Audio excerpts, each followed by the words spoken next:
Hi, welcome my home. இன்னைக்கு சூப்பரான நம்ம கோபி 65 பார்க்க போகிறோங்க. இல்லை காலிஃப்ளவர் 65 சொல்லுவாங்க. செம்ம டேஸ்ட்டாக இருந்தது. நான் ஒரு 2 தடவை செஞ்சுருக்கேங்க.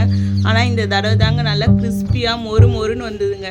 புரட்டாசி மாதன்றதுனால சண்டே அன்னைக்கு வரையும் பார்த்தீங்கன்னா காலிஃப்ளவர் 65யும் தக்காளி சாதமும் தாங்க செஞ்சேன்.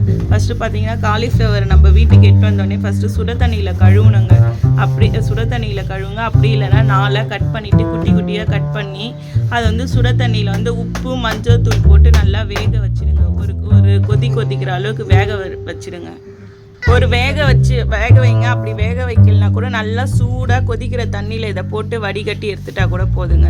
ஏன்னா காலிஃப்ளவரை பார்த்திங்கன்னா நிறைய பூச்சி மருந்து அடிப்பாங்க. அதனால் வந்து அதை நம்ம டைரெக்டாக சாப்பிடக்கூடாதுன்றதுனால சுட தண்ணியும் மஞ்சளும் போட்டு நல்லா வாஷ் பண்ணிங்கன்னா அந்த கெமிக்கல்லாம் போயிடும். அதுக்காக தாங்க.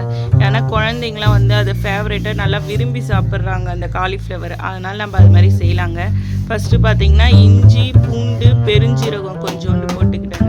இதை போட்டு நல்லா அது கூட அரைச்சிட்டு அது கூட பார்த்திங்கன்னா கடலை மாவு, கொஞ்சம் அரிசி மாவு, கொஞ்சம் கரம் மசாலா, கொஞ்சோண்டு 65 மசாலா கொஞ்சோண்டு இருந்தால் போட்டுக்கோங்க.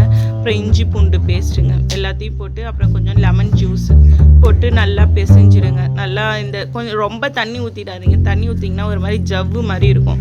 அதனால் கொஞ்சமாக தண்ணி ஊற்றி நல்லா தனித்தனியாக வர அளவுக்கு பிசைஞ்சு அதை நீங்கள் நல்லா இப்படியே பிசைங்களா சூப்பராக வருங்க.